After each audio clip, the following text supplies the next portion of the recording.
Welcome to Middle East Now. First, our headlines. A massive attack by Hezbollah on northern Israel, followed by airstrikes in Lebanon. Some progress towards a hostage deal. Negotiations will resume in Cairo. And how drones are changing the battlefield.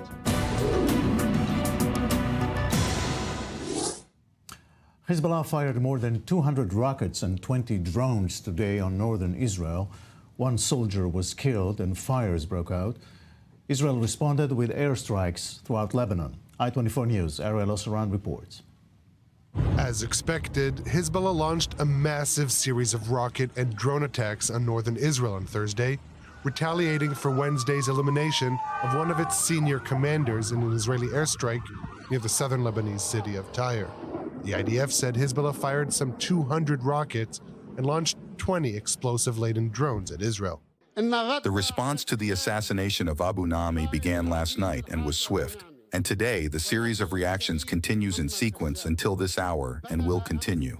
They were aimed at new places that Israel never imagined would be hit. The IDF said a reservist officer, 38-year-old Major Itai Galia, was killed by rocket impact. Emergency services said it treated 2 people who were lightly hurt by falling while running to shelters. A number of fires were sparked as a result of some of the rocket and drone interceptions, including one in a mall in Akko, near Haifa. The IDF said it responded with multiple waves of airstrikes in southern Lebanon, with locals in Beirut reporting hearing sonic booms. But for residents of northern Israel who spoke to our I-24 News Hebrew channel, it's not enough.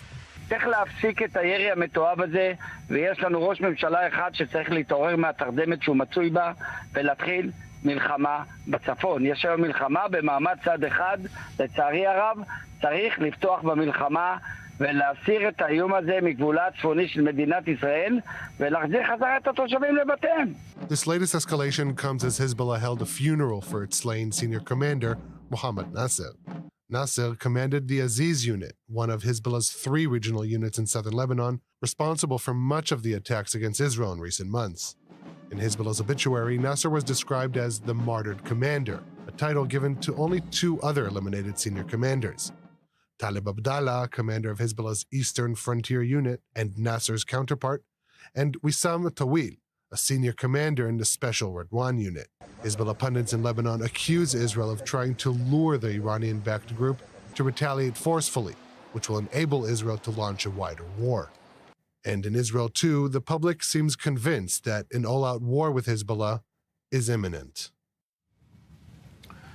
Here in the studio is military analyst Yakov Lapin. Thank you very much for coming. Yakov, we are in this vicious cycle of retaliation, still limited though. Yes, it is still limited, but one does ask strategically where this is all going, because certainly the ability to assassinate such a high-ranking figure is an impressive tactical intelligence and precise firepower strike achievement, but everybody knew that Hezbollah would respond in the way that it did. The north was terrorized. We've lost an officer. And the question is, where is this all going? Because at the end of the day, the capabilities of Hezbollah are in place. And no matter how many senior terrorists are assassinated, the capabilities will remain very much entrenched in southern Lebanon, and they are not going anywhere unless Israel makes a decision to uproot those capabilities. And if that's not going to happen, then we have to ask where this is all going. And of course, there's always a danger of escalation and miscalculation. Yes, absolutely. I mean, we have to take into account the possibility that any one of these exchanges could end up developing into a full-scale war without any side actually intending for that to happen. That's certainly something that we have to take into account. But really, you know, at the end of the day, I think the people of northern Israel deserve clearer answers than what we've got so far. As impressive as these achievements are, I think that the Israeli government will have to make a decision about whether it's going to attempt to reach a ceasefire with Hezbollah now, or will it send in ground forces for a serious maneuver, which would likely, precipitate a full-scale war. It's going to have to be one of these two things in the end, because I think, staying in this middle ground is simply unbearable for the residents of the north, and the lack of strategic clarity is a serious problem for their morale. Presumably, if the Gaza crisis is being solved, a hostage deal and a ceasefire and so on, the northern front will also be more quiet. Is this the end of it? This is what Hezbollah has been saying very openly, that if a ceasefire agreement is reached with Hamas, then they themselves will hold their fire. Now, the thing is that Hezbollah is actually saying this because they've been trying to extort Israel into essentially enabling Hamas to survive the war, come back and take Gaza. That is their assigned role in the Shiite Iranian axis. This is how Iran has activated its chief proxy in the region to pressure Israel to try and allow Hamas to survive. And I think another important question is, what will Hezbollah do if no truce is achieved in the south, and if Israel transitions into stage C, the targeted operation stage, which it is preparing to move into in the coming weeks? What would Hezbollah do then? And we're getting mixed signals about that. We haven't had a clear answer, so it could be worth exploring that option for Israel. How will Hezbollah respond? Because if it draws down in that kind of situation, we could end up stabilizing the northern arena without a ceasefire agreement in the south. And if not, then clearly the current situation will be untenable and Israel will have to make serious decisions. Right. But you've mentioned that Hezbollah is actually on the record saying that if the Gaza situation is being resolved, they will back off. Yes, that's right, because they are trying to extort Israeli decision makers into agreeing into basically an arrangement that would allow the Hamas terror army not only to survive, but to retake the Gaza Strip. At the end of the day, the whole Iranian axis has a very serious vested interest in seeing the Hamas model survive this war. Because if Israel is able to remove this threat from the region, and not only remove it from the map, but to make sure that it doesn't rebuild, that's going to be a serious blow to the entire Iranian Shiite axis. There's a lot at stake regionally over what happens in Gaza. So I think this is what Hezbollah is doing. They're trying to pressure Israel into letting Hamas survive and win the war. We'll get back to this later. Meanwhile, facing the possibility of a full-blown war between Israel and Lebanon, many Israelis are making preparations once again. Senior correspondent Bianca Zanini reports. My parents are here for the summer, and she was reading my daughter a book and it had a rocket ship in it. And she said, "The rocket ship is going to outer space." And my daughter looked at her and said, "Oh, there's a war there too?"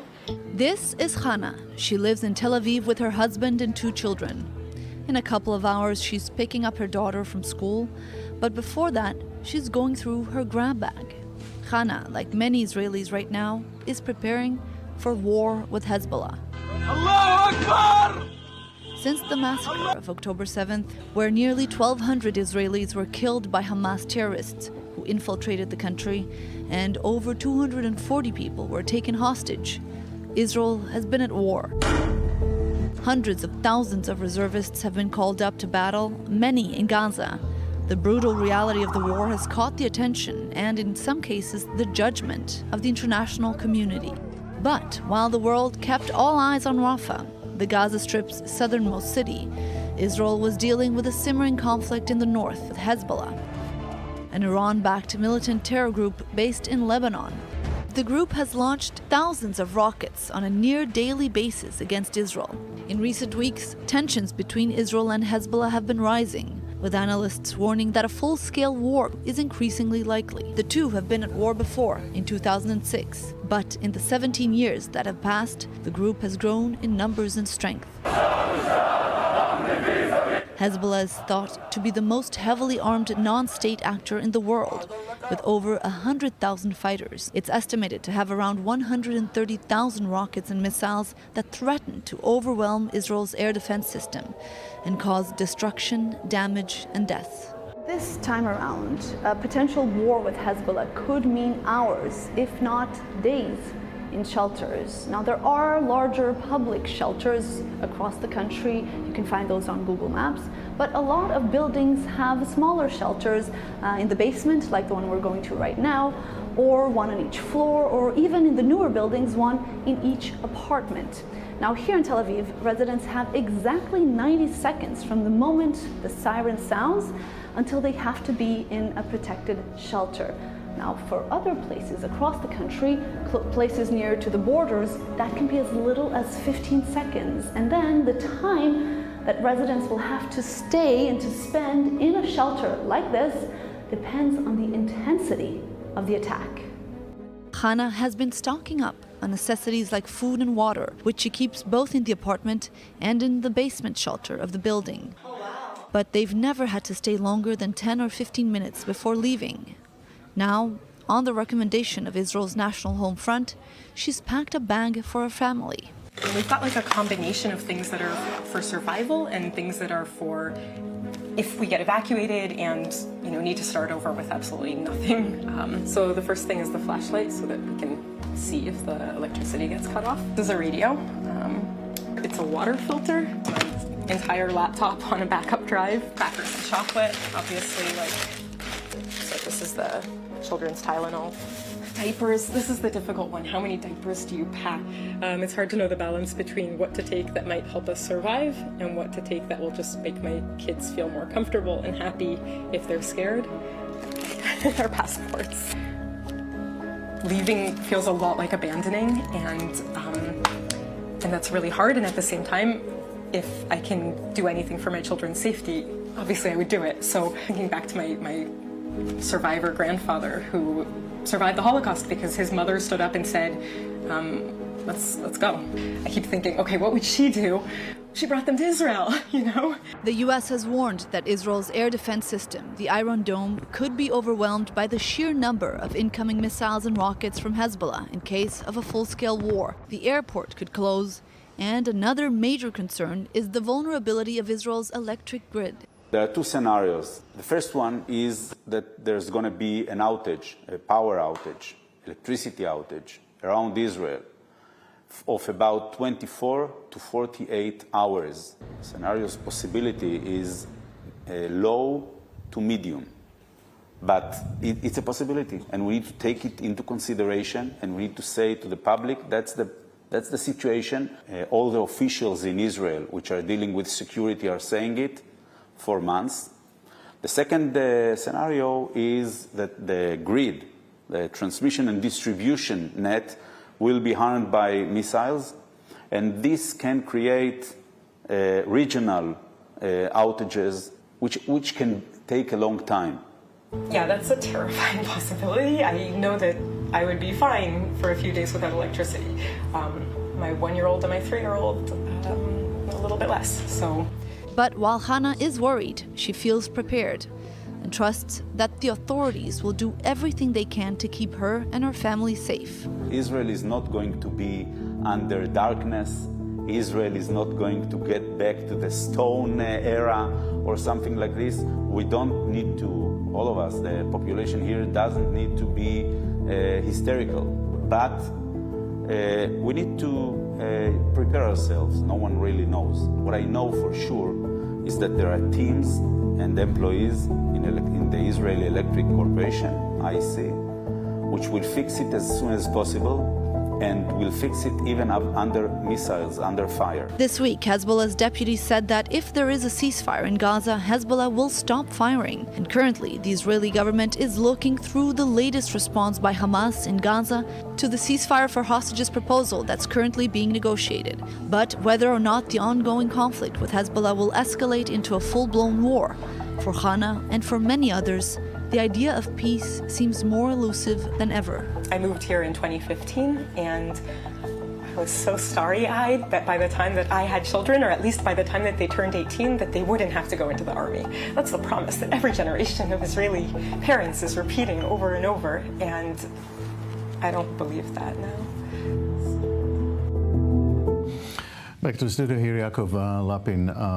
Anyway, you look at it, in case of a full-blown war between Israel and Lebanon, that would be Lebanon this time, it's going to be mayhem on both sides of the border, right? Well, absolutely. First of all, I would say that, we are once again facing up to the mistake of allowing a terror army to build up its capabilities for years and years and years without any interference. And now we are facing the situation in which, yes, Hezbollah's arsenal, which is larger than that of most NATO militaries, is certainly able to unleash damage and havoc and target the most sensitive civilian and military strategic sites in ways that we've never experienced before. That's certainly something that the idea of Home Front Command says it's been preparing for. It's been working with government ministries and the private sector to ensure continued, sustainable services to civilians during this time of war. Certainly the state has invested resources, but we never know how it's going to perform until the situation actually occurs. And of course, on the other side of the equation, the firepower firepower that the Israeli Air Force has prepared, the ability to strike many thousands of targets per 24 hours, and the very sizable ground force that's now assembled on the border with Lebanon is a sign of very serious military power that's ready, to be unleashed at a moment's notice. We're talking thousands of rockets. Yeah, we're talking many thousands of rockets on the north of Israel and thousands of rockets at the opening stage of this war on the center of Israel as well.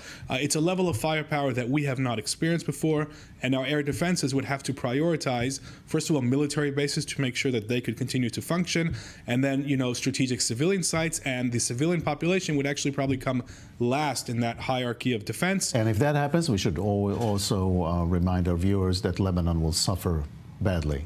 Yes, absolutely. Lebanon will sustain damage in this kind of war that it has never sustained before. It will experience rates of attacks and firepower that I don't think we have seen in the Middle East, actually, to be frank, in the history of warfare. But, at the end of the day, I don't think Hezbollah cares about Lebanon. Hezbollah uses Lebanon as a platform. It wants to spread the Islamic Revolution and take over Lebanon on Iran's behalf. That is why Iran built Hezbollah and gives it $700 to $800 million a year. This is the purpose of Hezbollah, and if it has to burn down Lebanon to achieve that, it will do so. And if it can avoid that for now, then it can take those interests into account as well. I don't think they're particularly bothered about which way it goes, but they certainly have preferences for timing. And it seems that at least from the signals that Nasrallah is sending, that they would rather not have that full-scale war right now. All right. We'll talk about the hostage situation momentarily with some updates. But before that, Israel's Druze community paid a heavy human toll in this war, but its leaders feel left out by Israeli government. The Druze applied for equality and fair treatment went unanswered for a long time. Middle East correspondent Ariel Osaran has more. They paid the ultimate sacrifice. And with Israel's multi-front war raging on, its Druze community took a moment to honor its growing list of fallen soldiers. We are planting a tree to commemorate Alim, our hero who gave his life for his people, his country and his community, so that terrorists don't infiltrate the border and do what they did in the south on October 7th. My twin brother, Zahir, was in a class of his own. It's hard to summarize what a special person he was. Planting a tree in his memory is a meaningful gesture, since Zahir loved to plant trees, and particularly the olive tree, the tree of peace. Keren Kayemet LeIsrael, the Jewish National Fund, or KKL-JNF, and the Druze community this week held a special tree planting ceremony in memory of the Druze soldiers who died during the Iron Swords War. This is a very emotional event. Planting trees represents life, paying respect to our fallen soldiers who died fighting in the south, in the north, and the West Bank. We're here in Achiud Forest, which symbolizes the long-standing partnership between KKL and the Druze community. This memorial recognizes the covenant of blood we have with the Druze in Israel. But more than that, we also share a brave covenant of life. And I think we need to do more to strengthen it. The Druze are a religious minority whose population is split between several Middle Eastern countries. In Israel, they number about 150,000. While the Druze community makes up just 2% of the population of Israel, they make up 3% of all career soldiers in the IDF. And of the fallen soldiers since the start of the war, 9 are Druze, highlighting the covenant of blood between the Druze community and the State of Israel.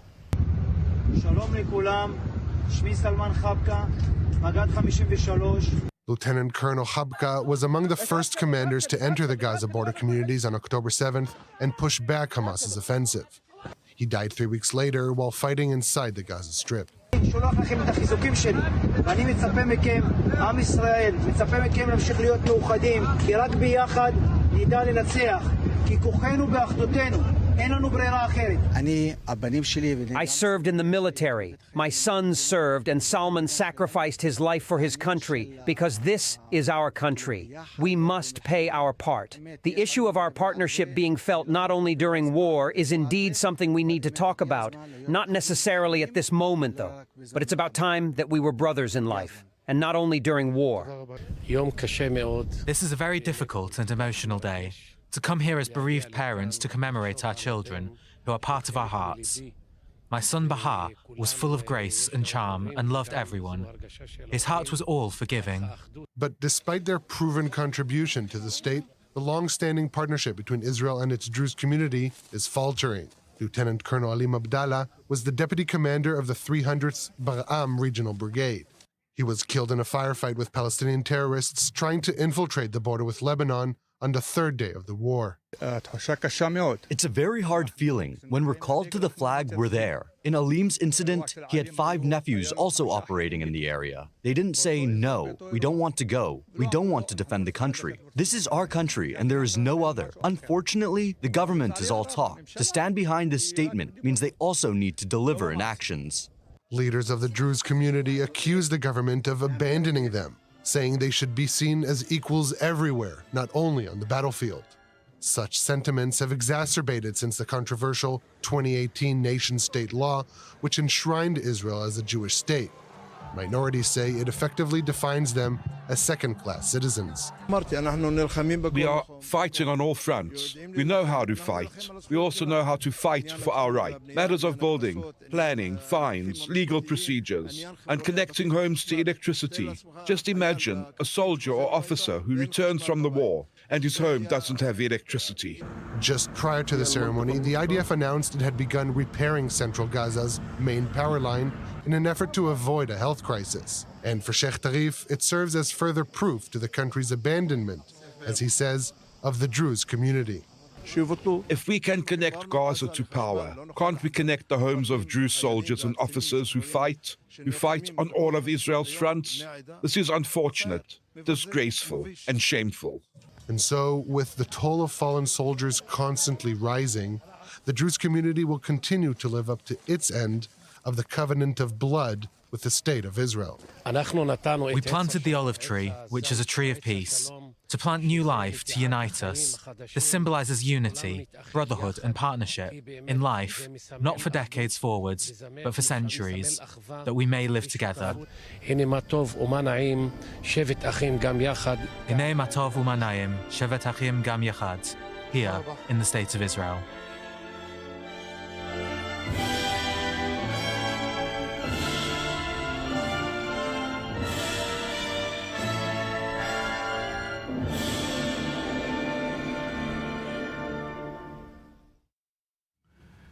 The Druze community. Let's move to Egypt. Egypt's new cabinet was sworn in yesterday with major changes in the defense, foreign ministry, and economy portfolios. More on that now with Haitham Hassanein from the Foundation for Defense of Democracies. Good evening, good to see you again. Let's talk about Egypt. There's a lot to fix there, especially the economy. Can they do that? Can they do the job? Thanks for having me, Jacob. We will have to wait and see the performance of the new ministers to be able to assess that. But this government reshuffle is apparently an attempt by President Sisi to give hope to domestic supporters as well as to boost confidence among outside observers that his regime is serious about tackling dire economic challenges. The president just sworn in for a third term last April, and surely he wants to send a message to his desperate constituents and let's put it this way, between parentheses, hopeless outside the financial packers, that his regime is still capable of managing a big country like Egypt, and not to lose hope in him. After a decade of ruling the country, economic conditions for the ordinary Egyptians keep getting worse. Take the issue of electricity as an example. 10 years ago, it was a big problem and was one of the reasons the public sided with the army against the Muslim Brotherhood and overthrew them at the time. After coming to power, Sisi regime succeeded to solve the issue very quickly. Now it's coming back to the surface, and this is making observers question whether the country's issues will continue to go through an endless cycle or not. Yeah, we are talking massive poverty in Egypt, something like 30% of population. This will need more than, fiscal policies. This will need something more decisive, more bold. What can it be? I personally don't know, and I don't know if the government has the answer or not. Obviously, if they had the answer, we wouldn't be witnessing what we are seeing nowadays in the country. But what I could say is the recent or the Israel-Hamas conflict served as a lifeline for the Sisi regime by a way or another, because before the conflict starts, the regime was cash-strapped, and his financial packers in the Gulf almost lost hope in lending them money, and even international financial institutions were not optimistic about the performance. All of a sudden, the conflict happens. Cairo restores its relevance in modern Middle East politics, and everybody is interested in helping the country again. And so far, they obtained financial commitments of more than $50 billion from like some of it from the United Arab Emirates and others from other international institutions. So surely now they are in a better position than before. So the big question is, with all this cash they are having in mind, what are they going to do with it? Are they going to repeat what happened 10 years ago when they arrived to power and everybody was interested in anchoring? We'll leave with this question, Haitham, and thank you very much for that. We have to cut away for some break, and we'll be right back with more news here in the Middle East Now. Don't go away.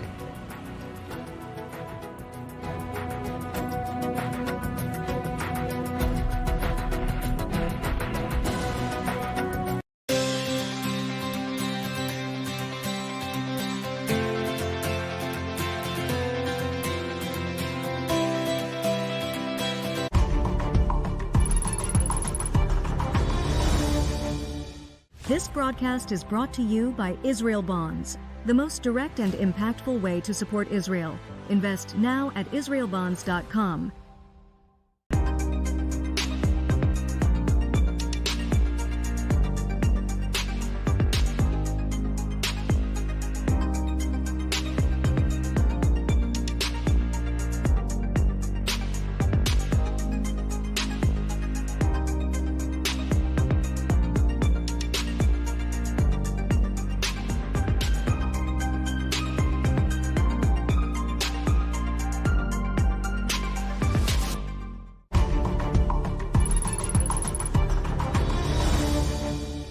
This broadcast is brought to you by Israel Bonds, the most direct and impactful way to support Israel. Invest now at israelbonds.com.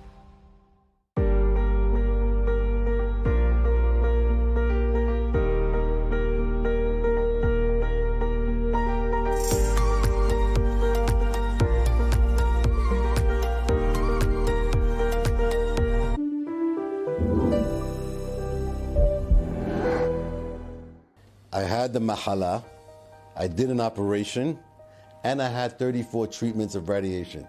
After the treatments, I was halash, very, very tired. I couldn't even drive a car. A friend of mine says, Moshe, please, try the Z Medicare machine. I'm gonna bring it to you. I said, I don't need it, I don't need it. After 3 days, I started driving and I felt better. Since then, I'm always using the machine Z Medicare.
Welcome back. An Israeli delegation headed by the Mossad chief is dispatched to Cairo to resume hostage negotiations after some progress was achieved, according to Israeli officials.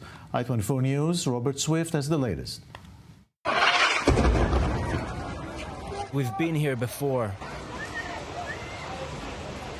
Israel is examining Hamas's latest response to a hostage deal proposal, the Mossad says. Previous efforts at a breakthrough have floundered on Hamas's insistence that all combat in the Gaza Strip cease as a prerequisite for any hostage exchange, a red line for Jerusalem. But Hamas's latest outline does not insist on an initial ceasefire, one Israeli source told Haaretz Thursday morning.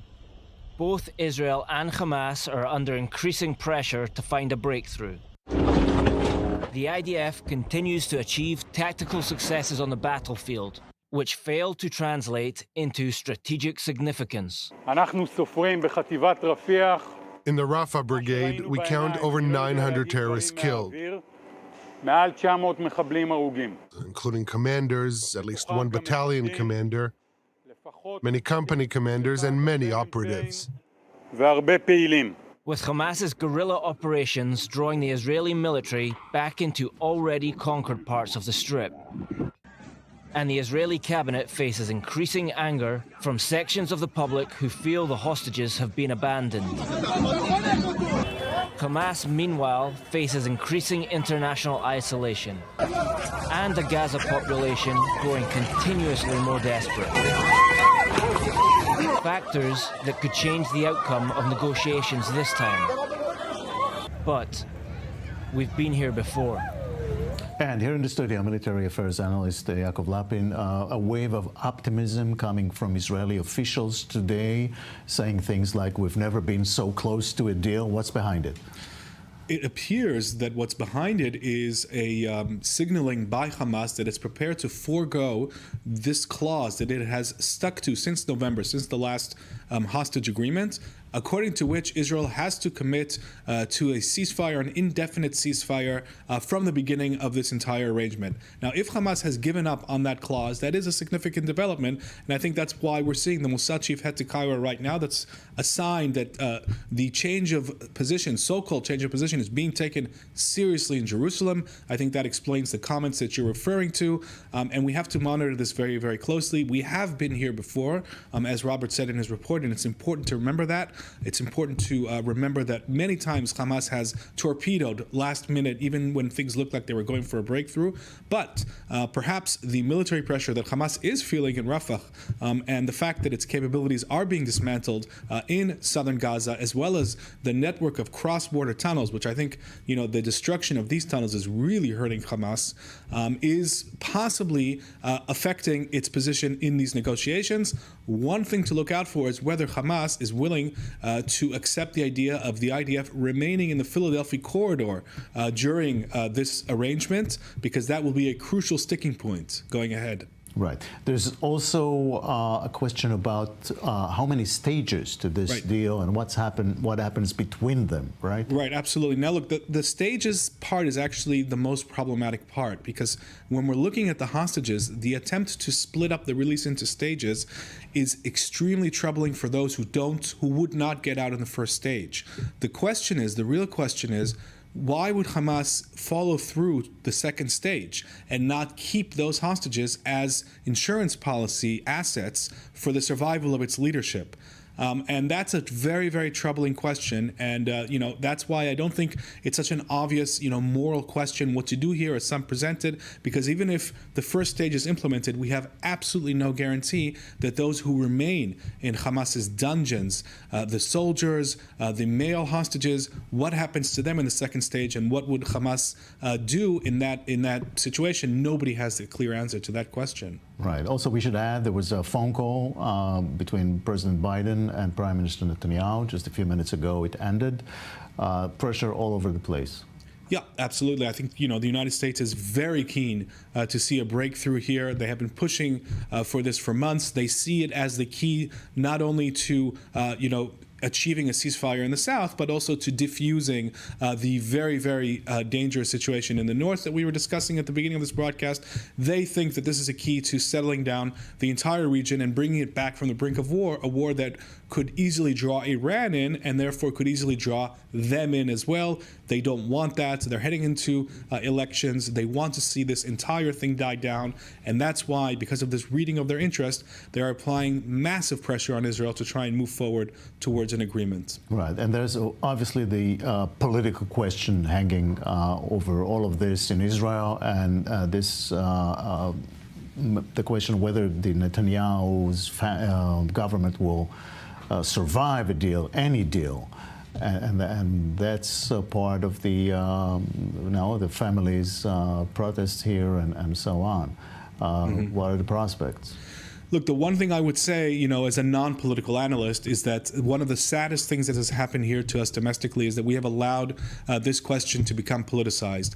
And I'm not, going into who did what and recriminations, but I think that if we all took a step back and tried to look at the national interest, which of course includes the desperate need to get these people out as soon as possible, and to balance that with Israel's core national security interest, not allowing Hamas to rebuild a murderous jihadist terrorist army in Gaza, and to try and look at the complexity of that dilemma from a perspective that is clear as much as possible of politics, I think that would do Israeli society a lot of good, and it would harm the efforts of our enemies to divide us and demoralize us. All right, we'll get back to this later. Meanwhile, for 9 months, Israeli farmers have been suffering a shortage of labor and concerns for their personal safety. Now, the summer heat is on. It's not helping. Here's more in the next report. The brutal Hamas attack of October 7th and the ongoing escalation in the north and south has hit Israeli agriculture hard. Now the sector faces another equally deadly threat. June was the hottest month on record in Israel, as I understand. Most crops suffer from the heat, and it affects both the quality and quantity, creating complete chaos and causing damage worth many millions of shekels. The unusual heat wave during June severely affected agricultural farms, causing crop damage estimated at over $8 million, according to figures released today by the Government Insurance Fund for Natural Risks in Agriculture. The fund noted that, in comparison, the damage to agricultural crops caused by the heat in June last year was only around $800,000. We received about 800 damage reports, most of them dealing with direct damage. What sets this year apart is the sequence of extremely hot days combined with hot nights, which did not supply the expected cooling. The damage is immense. You take a piece of fruit and see that it is simply burnt. When fruit is exposed to the sun this way, it is like going to the beach without sunscreen or long sleeves. Last June was the hottest month since 1991. The temperatures during this period were over 3 degrees higher than the multi-year average. And the bad news is that temperatures are expected to remain above the seasonal average in July and August as well.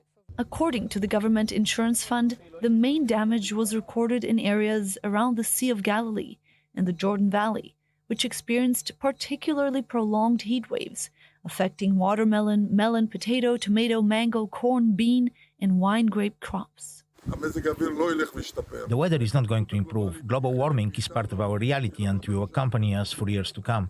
We must learn to cope with the weather.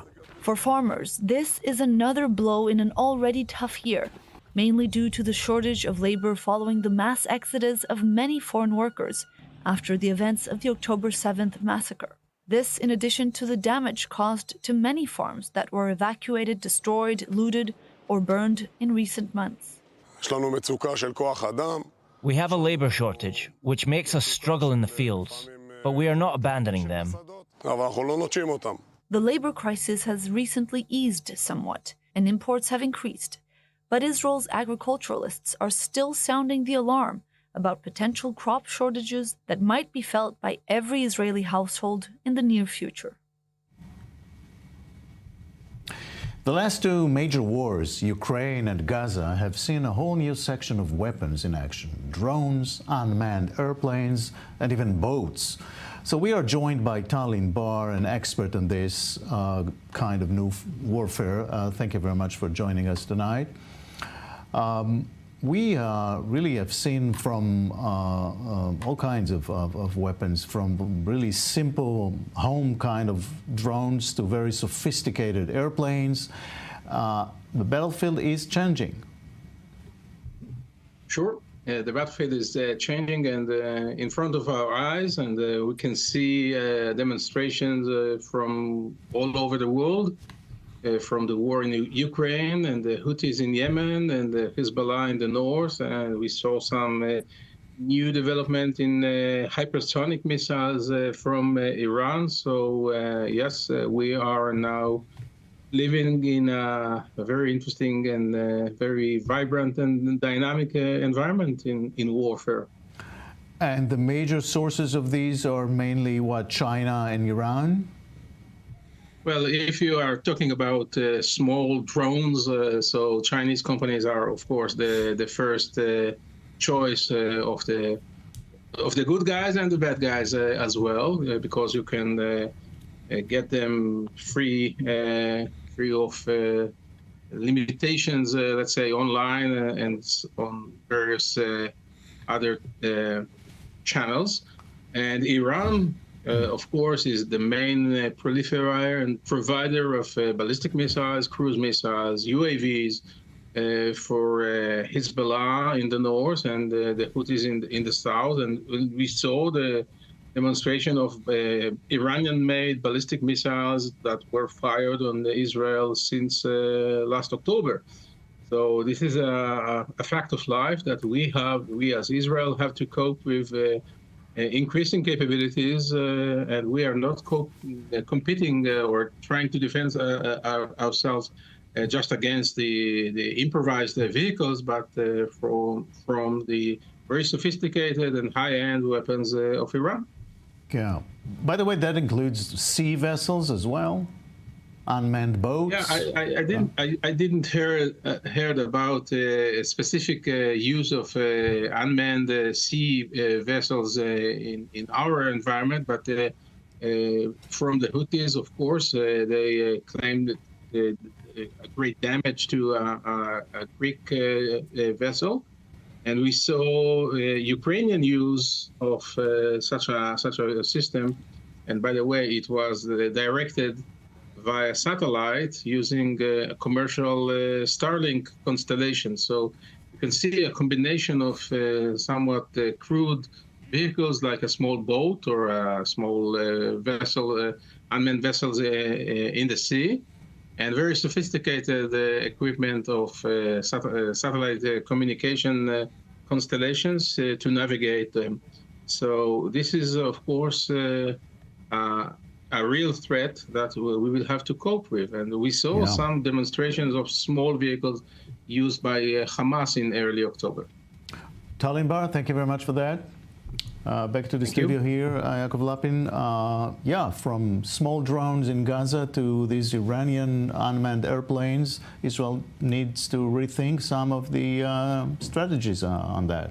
Absolutely. I think, there's a couple of things that Israel has to adapt to. First of all, the fact that the Iranian weapons industries are essentially nourishing the entire region, nourishing through arms pipelines the proxies and allies of Iran. So whatever is developed by Iran's engineers, who are sophisticated and they have lots of resources at their disposal, that's going to end up in Lebanon. That has been ending up in Gaza, even if they taught Hamas how to make it themselves. In Hezbollah's case, they have been smuggling this through the air, through the sea, through the land. It's ending up in Syria. Israel is trying to strike those shipments. So essentially, we're seeing, Iran nourishing and flooding the entire region with its sophisticated weapons. So that's one thing that Israel is going to continue fighting, I think, for the foreseeable future. And the other thing is that all of these weapons that we've just been discussing, I think they're part of the new long warfare era. That means that it's very difficult to achieve rapid victories because these kinds of weapon systems are easily entrenched. We're not going to have any more 6-day victories where we have classic militaries and they have their tanks and we destroy them in their planes. No, we're going to have enemy terror cells that are able to launch sophisticated weapons from just about anywhere in the middle of a city block. And in order to reach them, the IDF is going to have to reach that city block and sometimes underneath as well. So we're entering into a new era of long warfare, urban warfare, with Iranian weapons flooding the entire region. Right. Israel's defense is famous for the Iron Dome, which is very good against rockets. But the unmanned airplanes that came from Lebanon, the Iranian ones, was a surprise. Yeah, absolutely. Hezbollah has basically been using this entire 9-month medium-intensity conflict with Israel to study Israel's air defenses, find weaknesses, especially in radar detection capabilities. So they're launching these drones from valleys, from low altitude. It's harder to detect them in time. Detection is the name of the game. If you can't see the threat, it's very hard to intercept it in time. So they are learning Israel's weak spots, and I assume that the Israeli Air Force Air Defense Array is doing exactly the same thing on the other side, and we are in this arms race. It's a cat-mouse game between Israel and Hezbollah, including the use of these drones, which are absolutely a major threat. What we have to look out for is the future use of swarms, which we have not seen yet. We've only seen individual drone attacks. What will happen when they launch major swarms and combine those with rockets, with precision-guided missiles? That's what would happen in a full-scale war scenario. April 16th.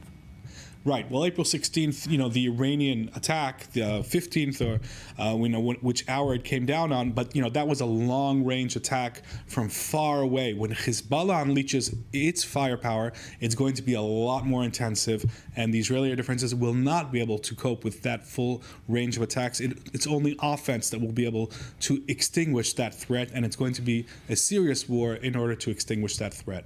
All right, let's move to the Kurdish question. Veteran Kurdish politician Masud Barzani is visiting Baghdad. This is the first time he's there in nearly 6 years.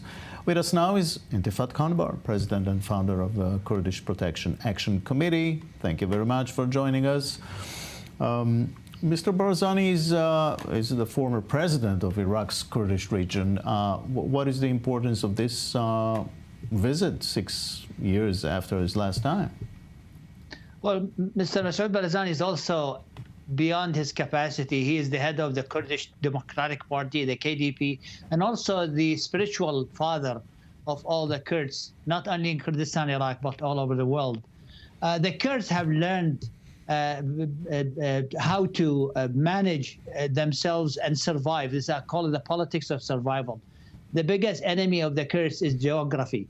Despite that, Greater Kurdistan, if you want to call it, has some access to the Black Sea or maybe the Mediterranean, but Kurdistan, Iraq, is locked by land from all directions. And that's why you see even his father, Mullah Mustafa Barzani, the great leader, he basically put his hand and shook the hands of, at that time, the Prime Minister Abdul Karim Qasim in 1959, despite Abdul Qasim, the dictator general, was bombing Kurdistan with napalm bombs. So they have used to put their hands into sometimes the hands of their killers to manage their relations around and get access to the outside world and survive. Masud Barzani is a great politician. I have encountered many meetings for over 30 years now. I saw him attending in Washington, elsewhere. He understands the politics of the region, the geopolitics, and the danger that facing his people. In light of a very weak U.S. presence in the Middle East, as we all witnessing, he has no chance to survive his people other than go and make a deal with Baghdad and send the president of Kurdistan, Nachirvan Barzani, to Iran. And we also must remember that this visit, the groundwork for it was set by Prime Minister Masud Barzani, who made a very brave move and extended his hand to Baghdad and went on a marathon visit to Baghdad, met even with the militias who were bombing Kurdistan, as his father did now, to survive and get some deal that is manageable to all others. Also, the Kurds, Jacob, are the essential of the Iraqi political system. Since 1921, when Iraq was incepted, the Kurds were part of the heart of the Iraqi army formation.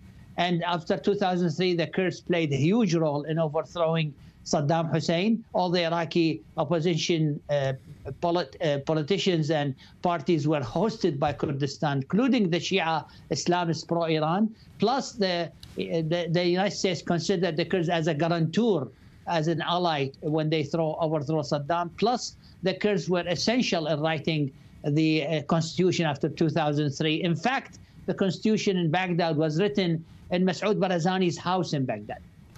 Meanwhile, Intifad, on the ground, looks like Turkey is stepping up its offensive against the PKK in Iraq.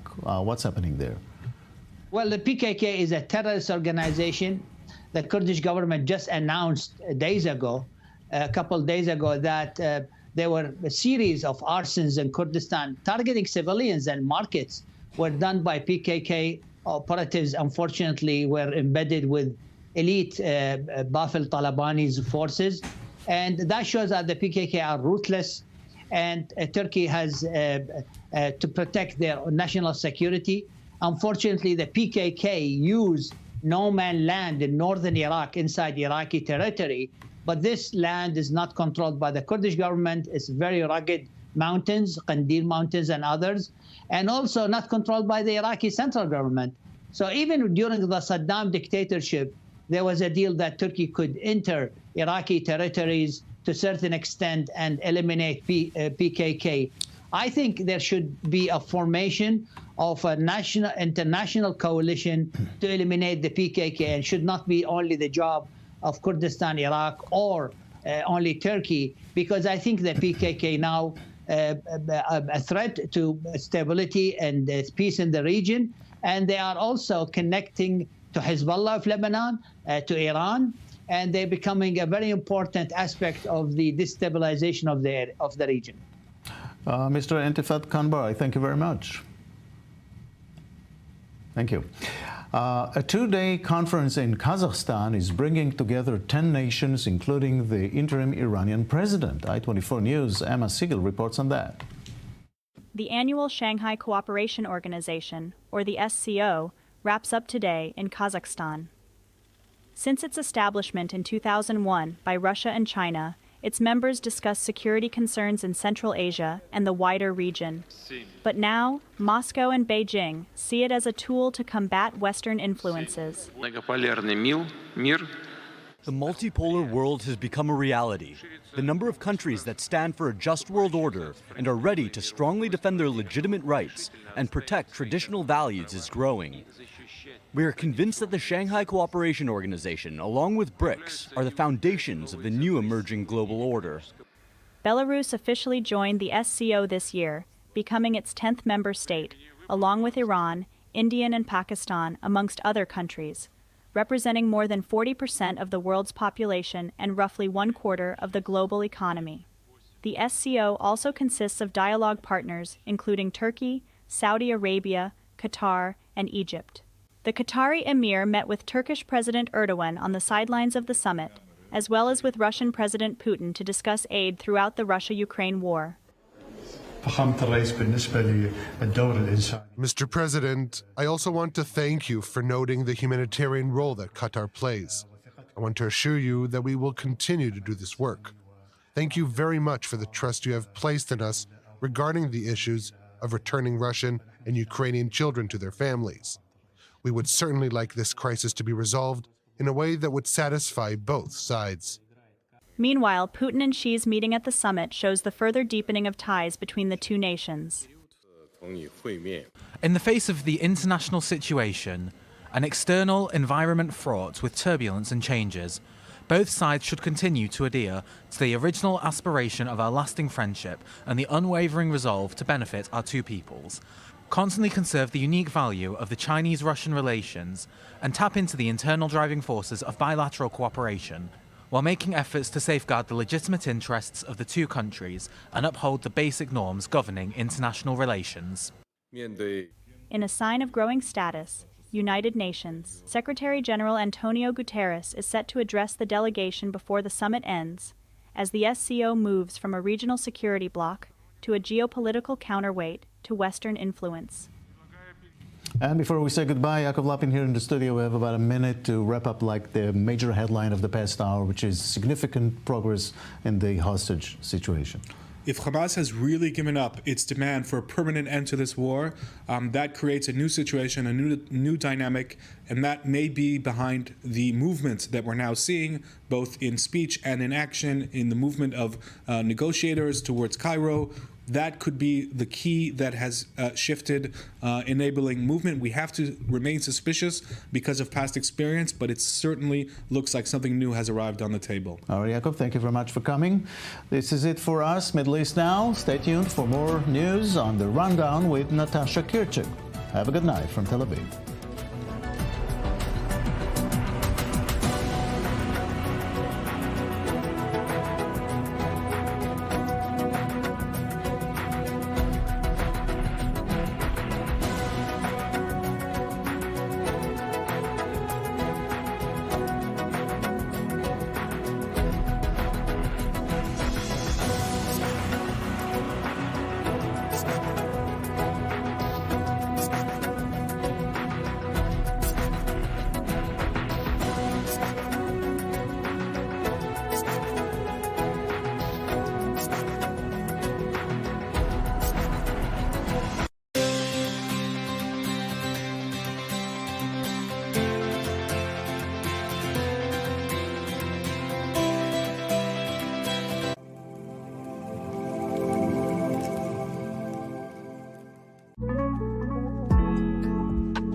My asthma used to be very bad, and then before the Z medic machine, I had to use the nebulizer a lot, and I wasn't able to run as much. I wasn't able to swim and go in the water for as long. We've been struggling since he's a newborn with asthma, with the nebulizer and the steroids, the Prelone, the prednisone, sometimes hospitalization. Z medic machine is very highly recommended. If this could keep us off steroids, it's an unbelievable machine, this Z medic machine.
A new voice is about to be heard. אתם צופים בערוץ החדשות i24 News. i24 News launches its fourth channel in Hebrew, broadcasting 24 hours a day, 7 days a week. ותיעדו את הטבח. i24 News in Hebrew brings its international success for the past 10 years to Israel. Real-time news, sharp analyses, and passionate debates on the burning issues shaping Israeli society and the entire Middle East. And for you, English-speaking viewers, I-24 News offers a unique, immersive experience. Every day until 11 a.m. EST, Hebrew programs will be broadcast live with English subtitles. And from 11 a.m. EST, back to your favorite shows in English. More than ever, the heart of a new Middle East beats on I-24 News.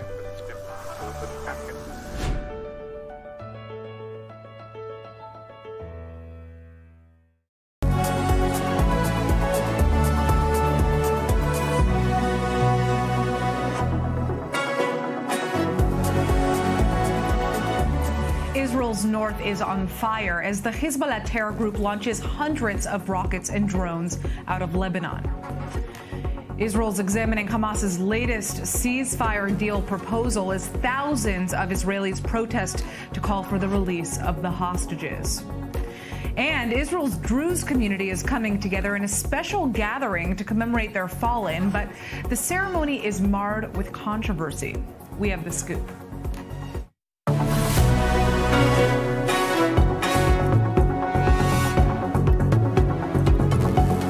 I'm Natasha Kirchuk, and this is The Rundown. It is day 272 of the Israel-Hamas war, and the north is on fire.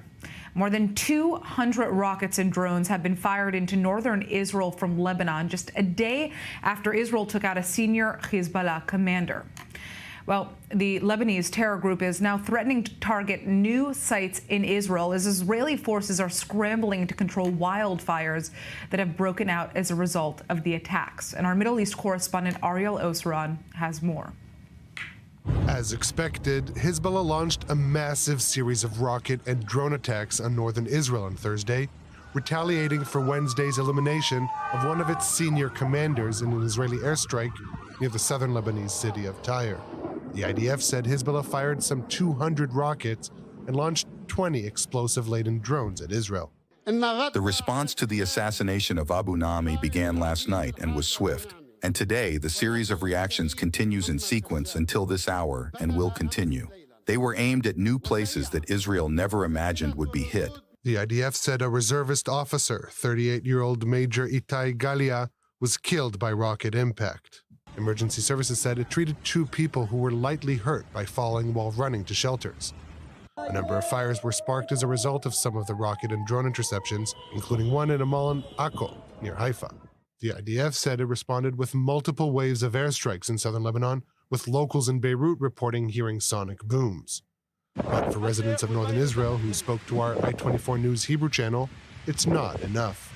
צריך להפסיק את הירי המתועב הזה, ויש לנו ראש ממשלה אחד שצריך להתעורר מהתרדמת שהוא מצוי בה ולהתחיל מלחמה בצפון. יש היום מלחמה במעמד צד אחד, לצערי הרב, צריך לפתוח במלחמה ולהסיר את האיום הזה מגבולה הצפוני של מדינת ישראל ולהחזיר חזרה את התושבים לבתיהם.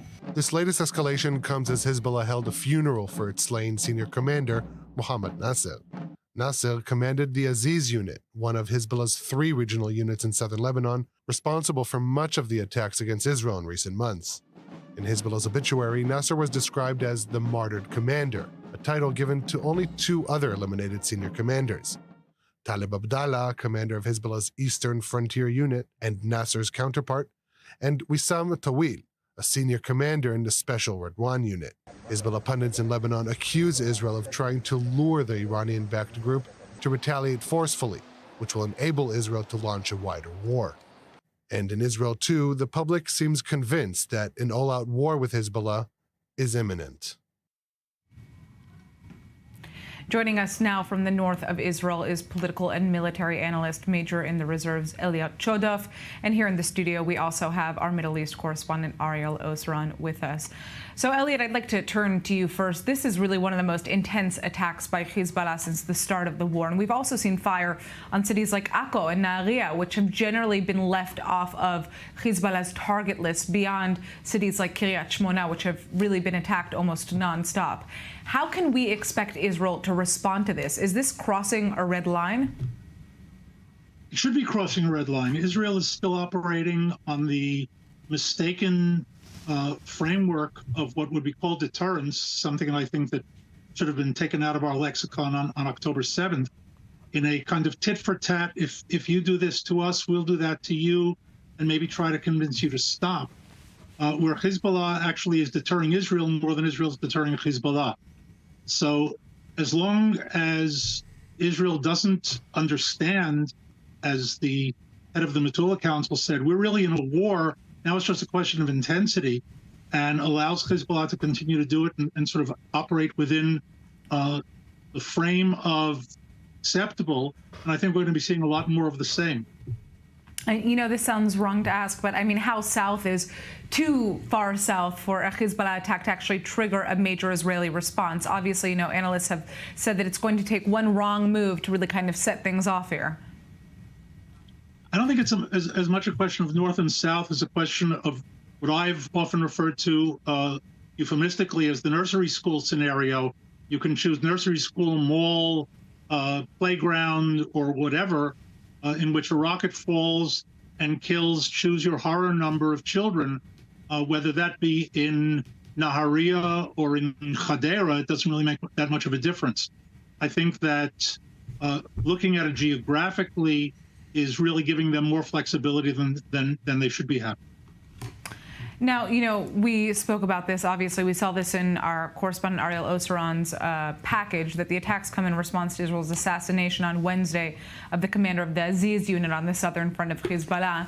And he was really viewed as one of the two most senior commanders in Hezbollah. What does this actually mean for the terror group's capabilities? In the short term, it means that they've got an experienced operator, commander out of his position. In the long run, it doesn't matter all that much. I'm sure he's got a deputy and others on a staff who can step into the position, obviously not immediately at the same level as he did, and that's true in any military organization, regular army or irregular. It will take whoever it is some time, whether it'll be days or weeks, depending on how involved they were. But overall, it's more of a signaling than it really is a blow to their capabilities. Now, I'd like to talk about, you know, the displacement situation that we're looking at in the north right now. You live in the north of Israel. There are over 80,000 people that have been displaced from their homes in bordering Israeli communities with Lebanon since October 8th, when Hezbollah began firing rockets on a near daily basis into the state of Israel. I've spoken to many of them in recent days. You know, the feeling is that the north has become the buffer zone for the rest of the country. And the question is whether or not we're really going to see these people return to their homes eventually, even if there is some type of diplomatic measure that is taken to allow that to happen. To many of these people, it feels like, you know, the government has really given up on that part of Israel. The evacuation, let's say, of the 8th, 9th, was a tactical decision, a questionable one, frankly, that I didn't agree with. And I had served in Northern Command some 5, 6, 7, 8 years ago and expressed my objection to this as a grand plan. But still, a tactically understandable one in the aftermath of the 7th, not knowing if Redwan, the Hezbollah assault forces, were planning a similar sort of attack against northern Israel. So I'll give the system, military and political, a bit of credit in saying, okay, let's get these people out of here. We don't want to see what happened on the 7th happen up here. On a strategic level, as you pointed out, that leaves the north as a buffer zone. Basically, what we used to have as a security zone north of the border is now our security zone south of the border, and essentially abandoned it. Those people are not going to go home in any circumstance that threatens that this will happen again.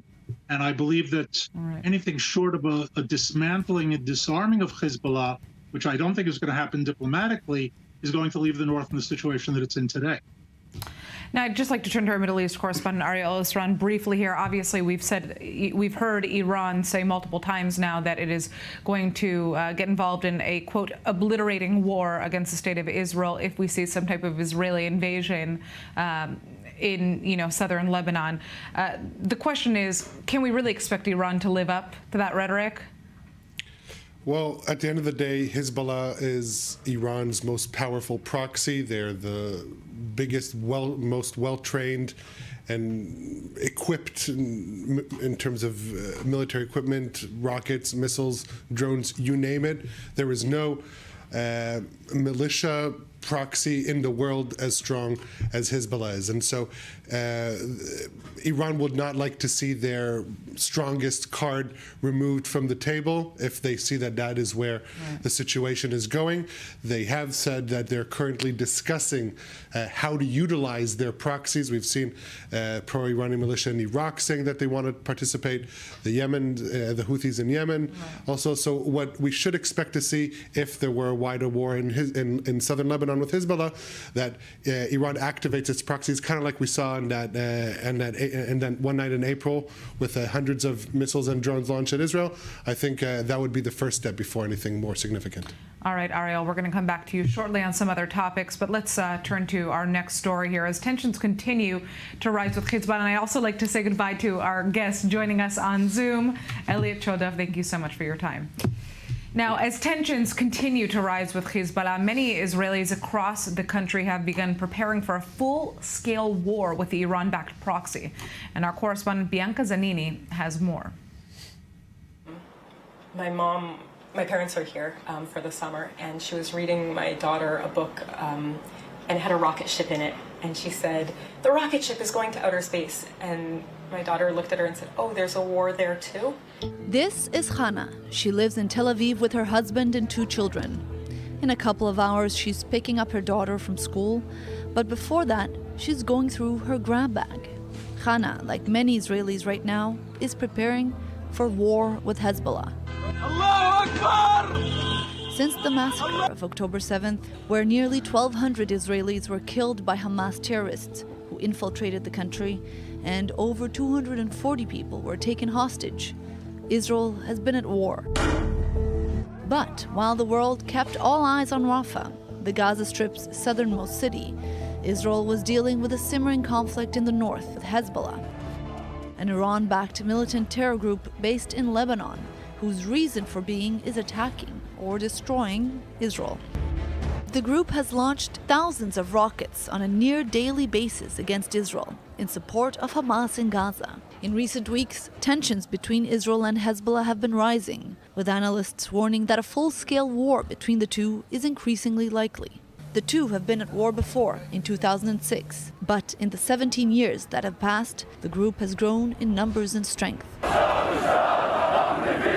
Hezbollah is thought to be the most heavily armed non-state actor in the world, with over 100,000 fighters. Now here in Tel Aviv, residents have exactly 90 seconds from the moment the siren sounds until they have to be in a protected shelter. Now for other places across the country, places near to the borders, that can be as little as 15 seconds. And then the time that residents will have to stay and to spend in a shelter like this depends on the intensity of the attack. Hannah has been stocking up on necessities like food and water, which she keeps both in the apartment and in the basement shelter of the building. But they've never had to stay longer than 10 or 15 minutes before leaving. Now, on the recommendation of Israel's National Home Front, she's packed a bag for her family. We've got like a combination of things that are for survival and things that are for if we get evacuated and need to start over with absolutely nothing. So the first thing is the flashlight so that we can see if the electricity gets cut off. This is a radio. It's a water filter. Entire laptop on a backup drive. Crackers and chocolate, obviously. So this is the children's Tylenol. Diapers, this is the difficult one. How many diapers do you pack? It's hard to know the balance between what to take that might help us survive and what to take that will just make my kids feel more comfortable and happy if they're scared. Our passports.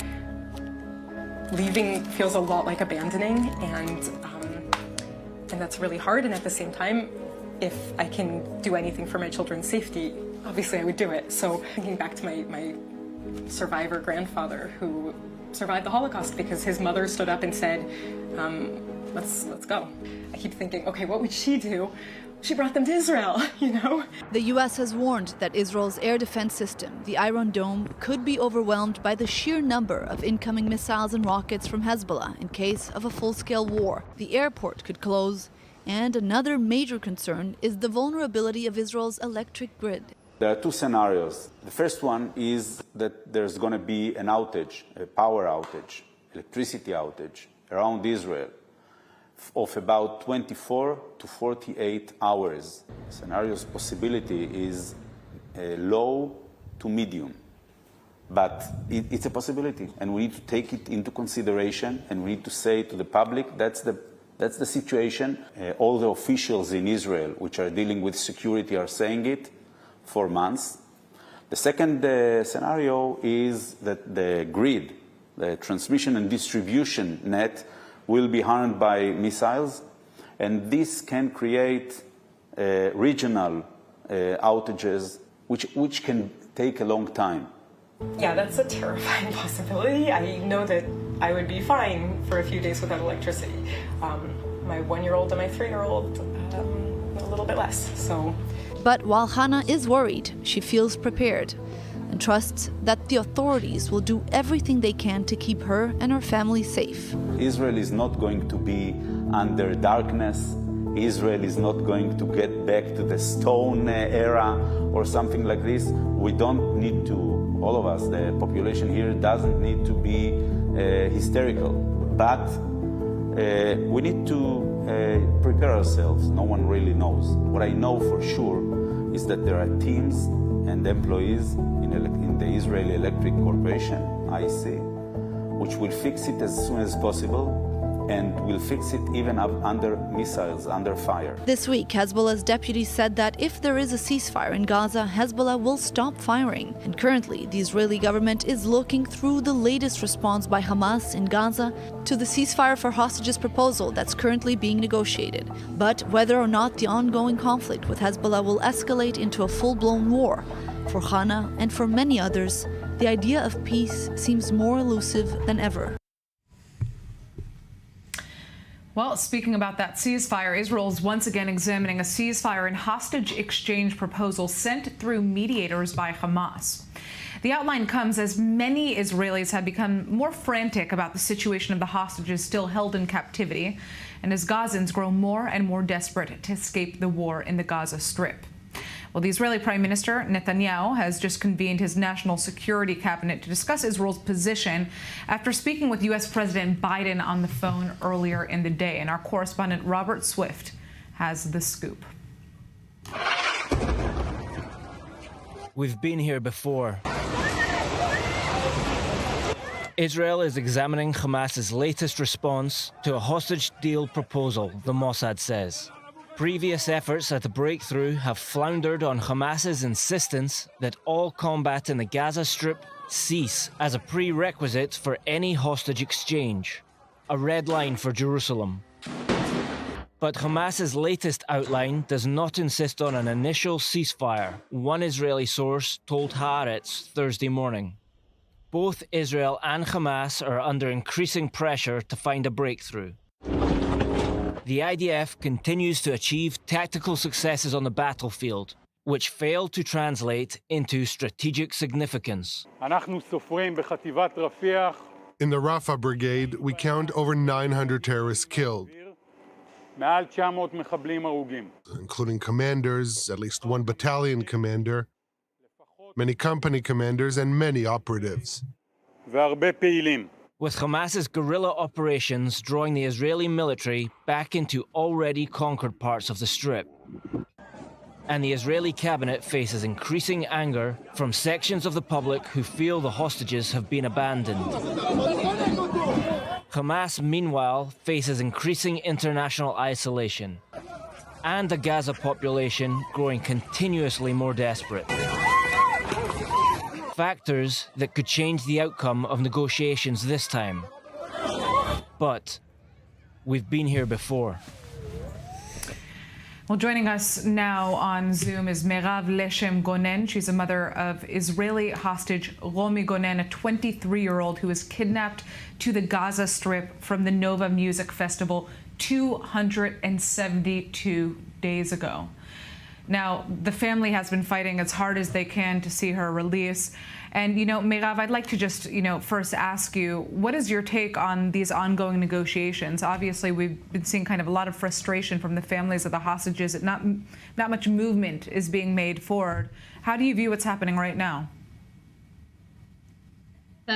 First, the frustration is so, we can understand that this is not just from the hostages' families. This is also around us, the people of Israel. But I think it is also a frustration of the world. And I hope this time things will be different and we will be able to bring them back. I think 9 months is way too much, and the world owes them to come back. So I hope this is the beginning of taking out all the hostages, live and the one that already murdered. It's been 272 days now that your daughter has been in captivity in the Gaza Strip. What is the latest news that you have about her, if anything? First, she's not in captivity. We have to remind ourselves every morning they are hostages. This is something totally different. This is not the soldiers we are talking about. These are citizens that were taken from their beds, from the homes, from the festival. This is hostages, abducted persons. And the last thing we know from her is 220, maybe even 122 days ago. We didn't get any new information. We know she's alive from the one that came back. I know she's alive. She's my daughter. This is 9 months. It's like carrying a child and bringing him to life. This is how I feel, and I think 9 months is enough. She needs to come back home. I mean, there's no question that something needs to be done now. If this ceasefire and hostage release deal is not agreed to by Israel and we see another stalemate, what are you planning to do, and what are other families also planning to do? We are focusing now on making sure that this deal, this situation now, will come true and we will be able to see them going out. This is what we have to be focused on, how we are making sure they are going out now. The deal will take place and we will see them back home. So I think we should focus on that. There is no after for now. The after is only bringing them back. This is what I ask you all to be focused on, helping the hostages mainly, to make sure this deal will come true. Now, Meirav, obviously, as a family member, this is your daughter, and she's suffering in the Gaza Strip, but so is your family throughout this entire ordeal. How are you kind of able to get through the day to day and continue on here? I'm a mother. She's my daughter. There is nothing else I can do except making sure that I'm doing everything, fighting for her, fighting for everybody else, for the other 119 hostages. But this is not just fighting for us. This is fighting for the values of Israel, the values of Judaism, the values of humans. This is what we are fighting for, and my daughter is part of it. And bringing them back is making sure we, the free world, are keeping our values valid and not just talking about them. So I'm so focused on the target, so focused on seeing her again. You see these pictures, how wonderful she is. She's full of love. She's so, she's a light. She's the sunshine. And this is what I'm focused on, to bring her back, bring her smile back, bring the smile to us all back. Right. We spoke not too long ago with the Hostage Family Forum, and they're pushing to open a rehabilitation center to help families of the hostages and also released and rescued hostages who come back from the Gaza Strip. I mean, what type of support has your family been receiving from the Israeli government right now and from different organizations on the ground? I think the situation is so new to us.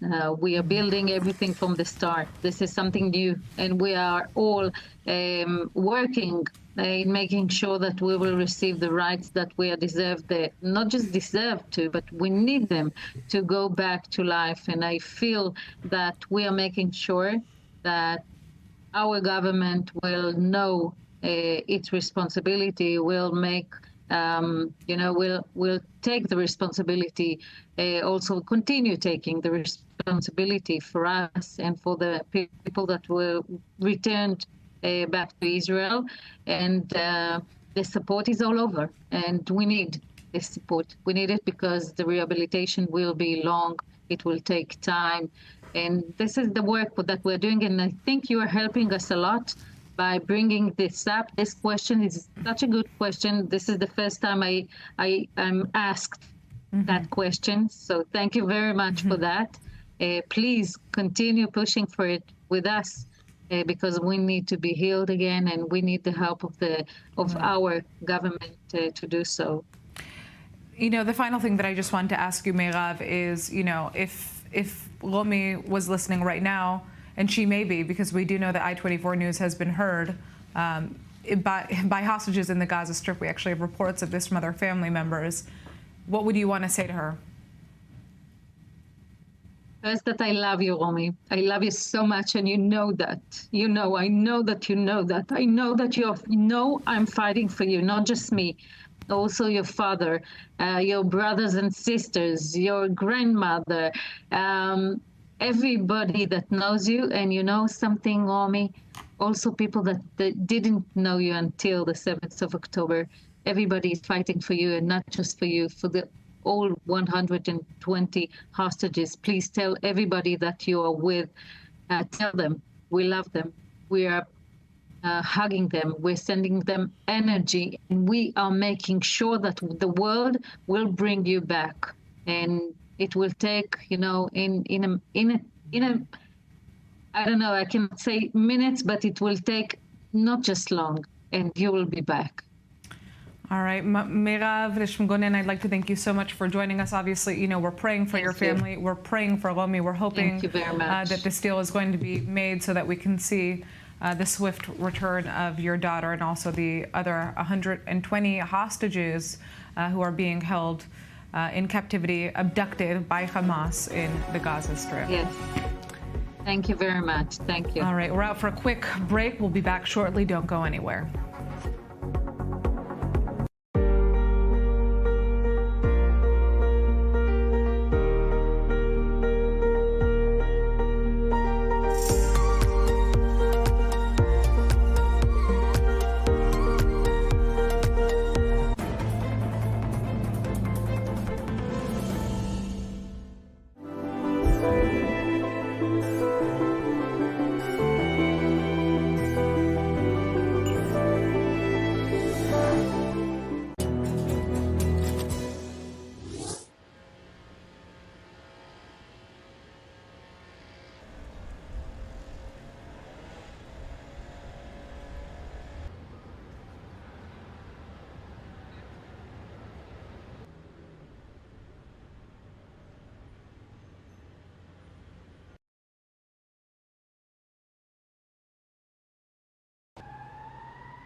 A new voice is about to be heard. אתם צופים בערוץ החדשות I-24 News. I-24 News launches its 4th channel in Hebrew, broadcasting 24 hours a day, 7 days a week.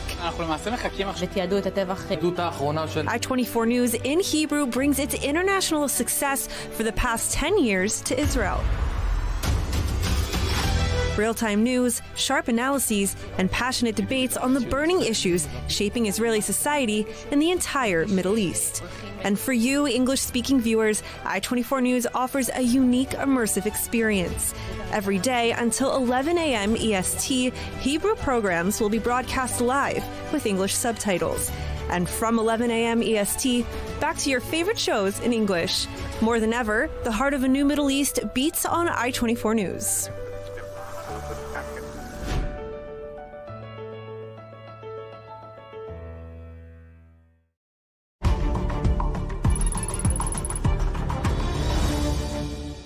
This broadcast is brought to you by Israel Bonds, the most direct and impactful way to support Israel. Invest now at israelbonds.com.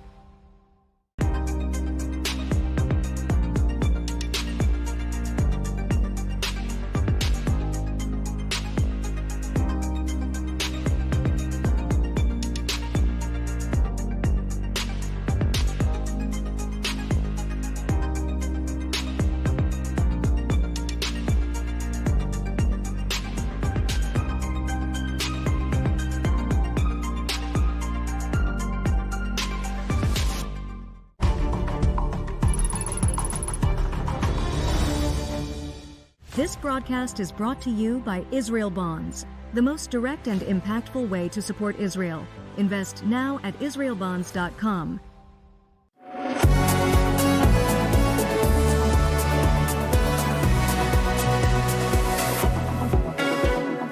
And we're back on I-24 News. This is The Rundown, and I'm Natasha Kirchuk. Thank you for sticking with us. All right. 1.9 million Gazans are currently living in the Israeli-established humanitarian zone spanning through central to southern Gaza, according to the latest Israeli military estimates. Now, that is more than 80% of the Gaza Strip's population that's clustered together amid ongoing fighting between Israel and Hamas. Now, despite repeated warnings of the risk of famine in the enclave, there have been major issues in distributing humanitarian aid. Earlier this week, aid workers began moving tons of aid, millions of tons of aid that had piled up at warehouses right next to the United States-built pier off of the Gaza coast, which has been temporarily closed due to rough seas, and it's not clear whether or not it will be opened again as a result of these delays in getting that aid distributed. Now, AIDS groups have struggled to transfer goods to Gaza's most needy population as a result of general lawlessness in the enclave, with gangs, desperate civilians, and also Hamas fighters looting these aid convoys. And joining us now on Skype is our veteran war correspondent, Arwa Damon. We also have our Middle East correspondent, Ariel Osran, with us here in the studio. So, Arwa, first, paint us a picture of the humanitarian situation on the ground in Gaza at this point. Let's start off with this designated so-called humanitarian zone, because it's not necessarily what you would imagine. The areas that have been designated a humanitarian zone are, first of all, constantly shifting. So people end up moving from one location to another.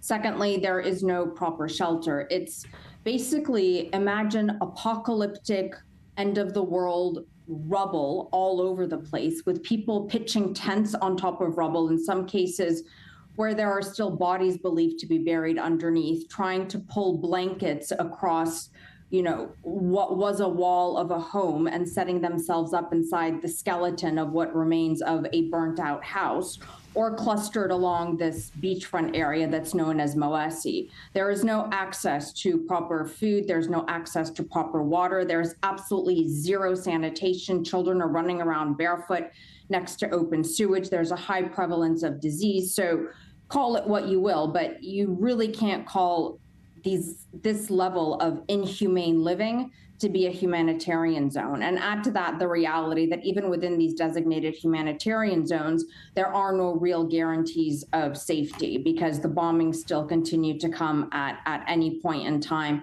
in really any place. Now, when it comes to the distribution of humanitarian aid within Gaza, organizations are facing, what is basically multi-tier challenges. You really get the sense that there is this sort of descent into anarchy that is really being driven by both the sheer desperation, but also the fact that no rule of law exists right now. And with that, you see the emergence of gangs, of criminal elements who are trying to loot these trucks, mostly, though, to get cigarettes. A big industry right now, because Israel effectively banned the entry of cigarettes into the Gaza Strip since October 7th, is cigarette smuggling.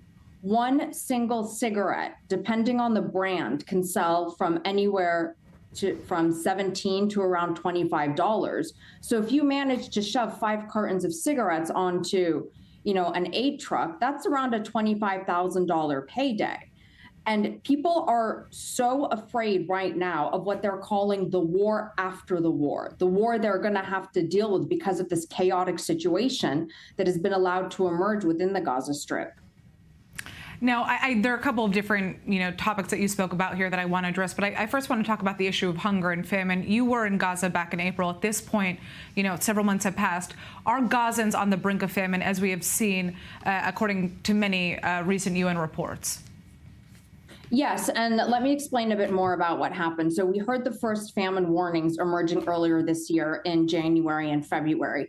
And then what we actually saw in March and April was a moderate increase in the entry of aid and in the ability to distribute aid. So those initial warnings of this imminent famine that we heard earlier this year were staved off to a certain degree. With the offensive that happened in Rafah on May 7th and the shutting of the Rafah border crossing, access to aid has significantly decreased. So the access of aid into Gaza has decreased, and then because of the desperation, because of all of the elements I spoke about earlier, humanitarian organizations' ability to distribute aid within the Gaza Strip has significantly decreased. And it's not just because of these criminal elements and the looting and the lawlessness. It's also because deconfliction and coordination between humanitarian organizations and the Israeli side never really has worked in the way that it's meant to work. I'll give you one example. When I was there, I was trying to accompany a mission that was going to be delivering a truckload of fresh vegetables from the south to the north. The mission originally got permission to make this journey. And the reason why it needs permission is because in crossing from the south to the north, you're effectively crossing through this sort of strip that Israel has used and that it currently patrols and controls, dividing the Gaza Strip. The morning of the delivery, we were told, actually, no, you can't take the truck you wanted to take. We wanted to take a closed back truck because of the looting. The Israeli side had initially approved it, then that morning said, no, you have to take an open back truck, and it was impossible to scramble an open back truck quickly enough. So we decided to shove as much produce as we could into a Jeep and make the trip ourselves because our vehicle had been approved. We then got delayed for roughly 5 hours at what's known as the holding point, being told you can cross, you have the green light, no, you can't, back and forth, back and forth. So that's like one basic small mission to deliver a small amount of vegetables that really took an extraordinarily lengthy amount of time. The other challenge is... Well, all right, I just want to give our Middle East correspondent a chance to add to this right now.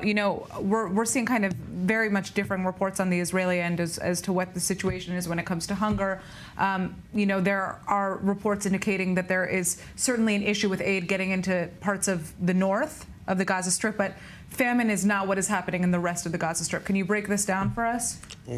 According to the IPC, that's a UN-linked organization, there is no famine anywhere across the Gaza Strip. However, the situation in the north is the most dire because that is where, as Arwa described, the aid is most challenging for the aid to reach there. I think there's 2 points that we need to remember. First of all, there's the challenge of bringing aid into the Gaza Strip, and so far, the only port of entry that is not fully active is the Rafah border crossing, but aid isn't going through there because that's an Egyptian decision. Israel is not preventing the entry of aid through the Rafah border crossing from Egypt. And in the meantime, truckloads, hundreds of truckloads, and the supplies inside them are just sitting in the hot sun. That is one thing we need to remember. Another thing is, inside the Gaza Strip, yes, that is the main challenge. How do the supplies, the much-needed aid, how do they get from the humanitarian organizations? How are they dispersed? Now, these gangs that are taking over some of the convoys, these gangs aren't operating alone. There is one sole ruler in the Gaza Strip, and that is Hamas.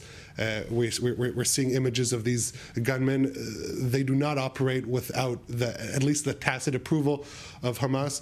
And we also heard at the beginning of May, the White House acknowledging that Hamas has been commandeering some of these aid convoys. And that indeed makes it a very challenging task for these organizations to operate freely inside of the Gaza Strip. Yes. Now, there's another topic that I want to turn to that you mentioned, Arwen. That was kind of the issue of so many people being in what you're saying is not really a humanitarian zone because of the conditions there. You know, Israel usually issues directions for civilians in Gaza to leave specific areas ahead of imminent military activity there. You know, on Monday's order, the one that we saw there, it followed one of the largest rocket barrages fired towards Israel in recent months coming from Khan Yunis. So I'm talking about, of course, the movement of people from Khan Yunis towards areas of this humanitarian zone. The question is, you know, how is the IDF supposed to avoid harming civilian life while targeting Hamas that is deeply embedded in civilian areas without leading to internal displacement? What is the other option here? Look, there's a couple of options, and the issue is not necessarily the internal displacement per se. It's that the internal displacement happens without the ability to pre-position humanitarian assistance to receive those who have been displaced. That is one point. The second point is that if you look at the propensity and intensity of the bombing versus what is actually being targeted, it really does raise the question of exactly what rules of law are being followed here. Look, I was in Mosul in 2016 on the ground when the US military was having a go at ISIS. It did not look like this. I was in Fallujah in 2004 when the US military was having a go at what was then Al-Qaeda in Iraq. It did not look like this. The other key point to make here also that your correspondent was talking about, kind of laying the full blame of the control, you know, being in the hands of Hamas. One also needs to remember that Israel controls the skies. Israel controls, to a certain degree, what happens on the ground. Those drones are buzzing all the time over the strip. Those gunmen that you showed in those images, they're perched on top of those convoys. That's not really what you see all that much of in Gaza. A lot of these looters and these criminal gangs that you see are armed with batons, they're armed with machetes. They're sort of throwing, you know, makeshift barricades across the road and trying to stop a truck here and there. One of the big concerns actually among Gazans, and these are Gazans I'm talking to, is that because Hamas does not control Gaza, you have the emergence of these criminal gangs and these looters that are coming out. And this is why Gazans are afraid of the day after. Ariel, because I saw not that you only won. does Hamas not control Gaza, nobody controls Gaza right now. I mean, is that a fair allegation to make that Hamas is no longer in control of Gaza? Obviously, you know, Israel's continuing its war with the target of eliminating Hamas both militarily and politically. Let's put it this way. Their capabilities of ruling the Gaza Strip in terms of civilian capabilities and militarily have been significantly hurt. However, there is no other element that has more control over the Gaza Strip's day-to-day activity than Hamas. You could raise the argument that it's the IDF. That's an understandable point.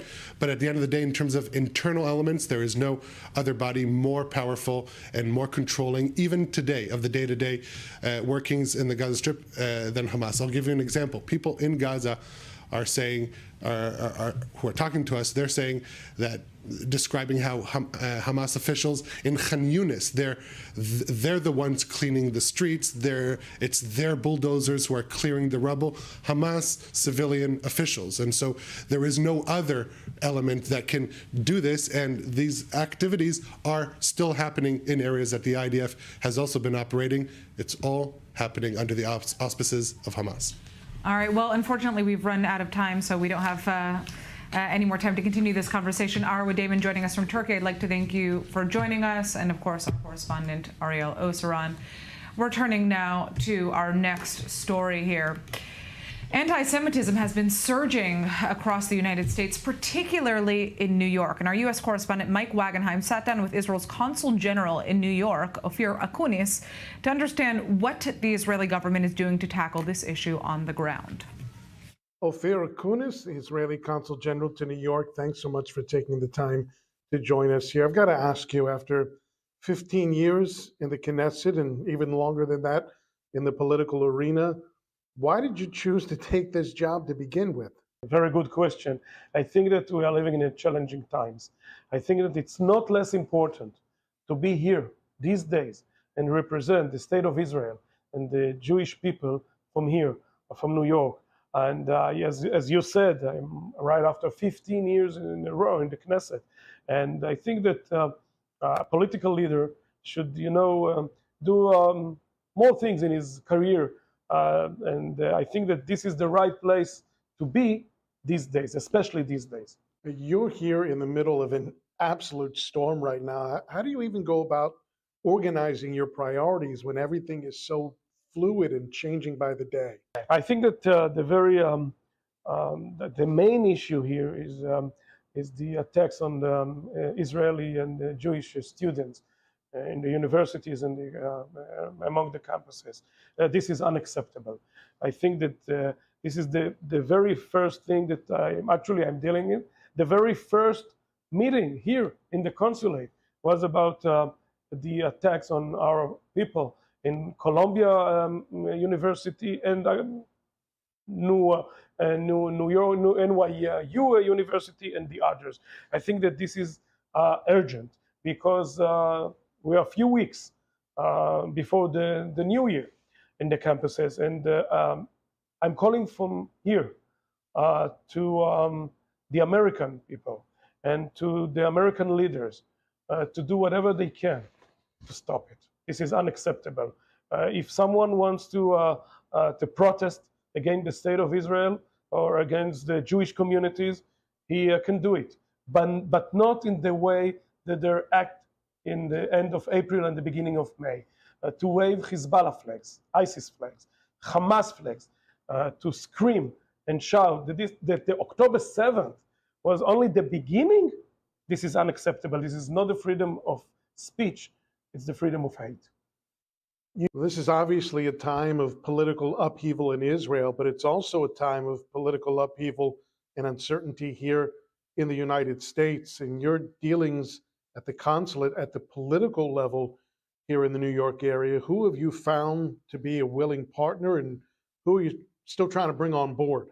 First of all, I'm trying to bring everybody to support Israel. I think that the American administration, American people, American leaders must stand with Israel because, Israel and the United States are in a very, very good relationship from the days that actually we declared the state of Israel.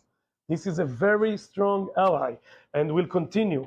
And as I said, and I will say it again, we, the Israelis, are not part of the current campaign. You will choose. The American people will choose their president and their administration. And we, of course, respect any result that we'll see here in November 4th. And actually, this is the main idea of democracy. Well, what is the main idea of democracy? The will of the people. So we will respect the will of the people here in the United States, and I am sure that you, the Americans, will respect the will of the people in Israel. In terms of your dealings at the street level with the American Jewish community here in New York, I mean, what's the sense of what you're getting from them? Is it fear? Is it resiliency? Take me into those discussions and those dealings. In the darkest days, you can see the light.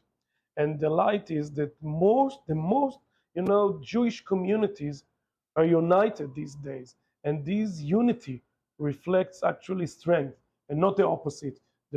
We will not be victims anymore. You know why? I learned from history, and a lot of the Jewish communities here already learned from the history. You cannot be silent anymore, and we will not be victims anymore.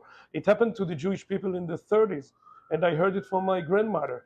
She escaped from Poland a few days after the Nazis invaded Poland. And the Jewish communities in Europe and here in the United States as well remained silent then in the 30s and the beginning of the 40s. It will not happen again. We are strong, we are united, and I think that as I said, from the darkest days maybe of the Jewish communities since the very first immigration waves 120 years ago, we will be much stronger and will continue to be united. And this is, as I can see it, the most important thing. You made a comment a few days ago calling these encampments, these protests, this violence toward Jews in the New York area a radical Muslim occupation. Do you stand by that phrasing? I never said that it's a Muslim issue.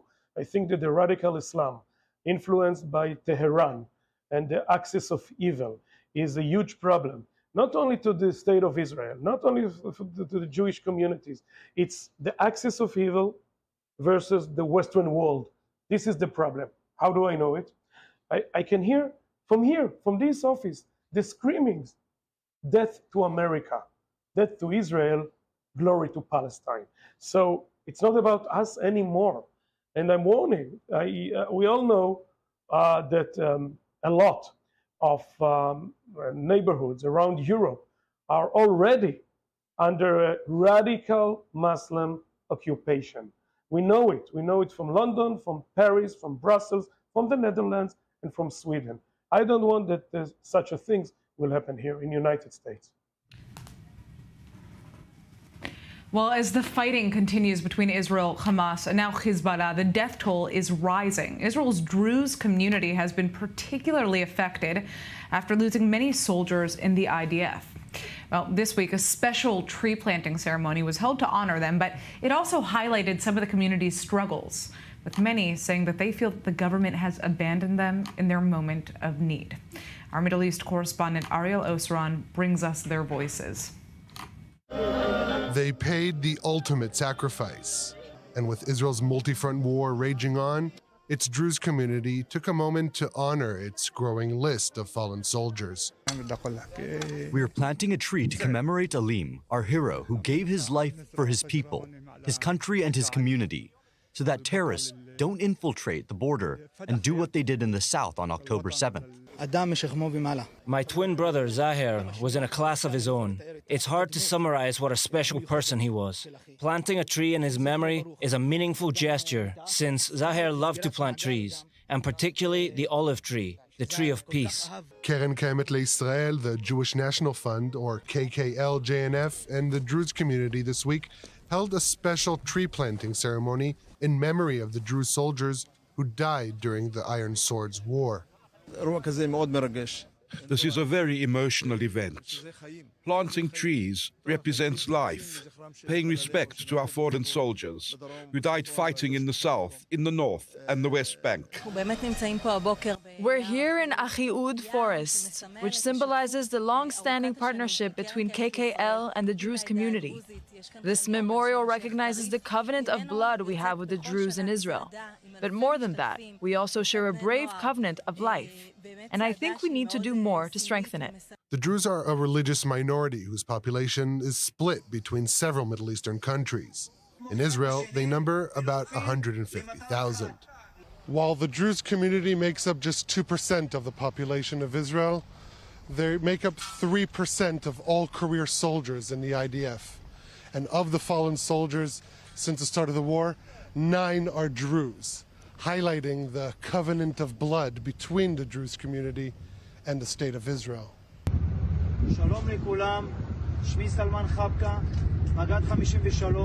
Lieutenant Colonel Chabka was among the first commanders to enter the Gaza border communities on October 7th and push back Hamas's offensive. He died 3 weeks later while fighting inside the Gaza Strip. שולח לכם את החיזוקים שלי, ואני מצפה מכם, עם ישראל, מצפה מכם להמשיך להיות מאוחדים, כי רק ביחד נדע לנצח, כי כוחנו באחדותנו, אין לנו ברירה אחרת.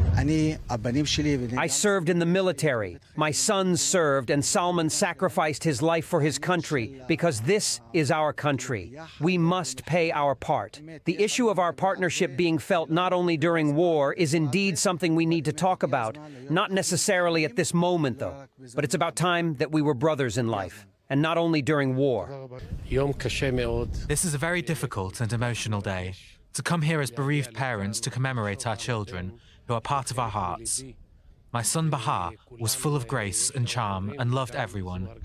His heart was all forgiving. But despite their proven contribution to the state, the long-standing partnership between Israel and its Druze community is faltering. Lieutenant Colonel Alim Abdallah was the deputy commander of the 300th Bar'am Regional Brigade. He was killed in a firefight with Palestinian terrorists trying to infiltrate the border with Lebanon on the third day of the war. It's a very hard feeling. When we're called to the flag, we're there. In Alim's incident, he had 5 nephews also operating in the area. They didn't say, no, we don't want to go. We don't want to defend the country. This is our country and there is no other. Unfortunately, the government is all talk. To stand behind this statement means they also need to deliver in actions. Leaders of the Druze community accuse the government of abandoning them, saying they should be seen as equals everywhere, not only on the battlefield. Such sentiments have exacerbated since the controversial 2018 nation-state law, which enshrined Israel as a Jewish state. Minorities say it effectively defines them as second-class citizens. We are fighting on all fronts. We know how to fight. We also know how to fight for our right. Matters of building, planning, fines, legal procedures, and connecting homes to electricity. Just imagine a soldier or officer who returns from the war and his home doesn't have electricity. Just prior to the ceremony, the IDF announced it had begun repairing central Gaza's main power line in an effort to avoid a health crisis. And for Sheikh Tarif, it serves as further proof to the country's abandonment, as he says, of the Druze community. If we can connect Gaza to power, can't we connect the homes of Druze soldiers and officers who fight on all of Israel's fronts? This is unfortunate, disgraceful, and shameful.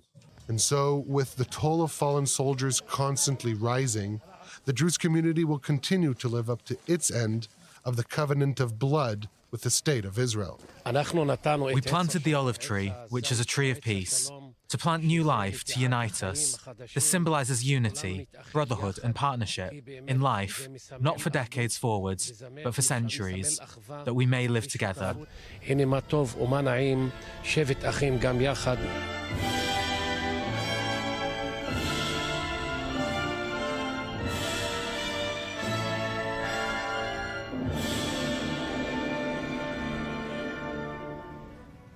All right, that is it for now from I-24 News. This is a rundown. I'm Natasha Kirchuk, and thanks for joining us.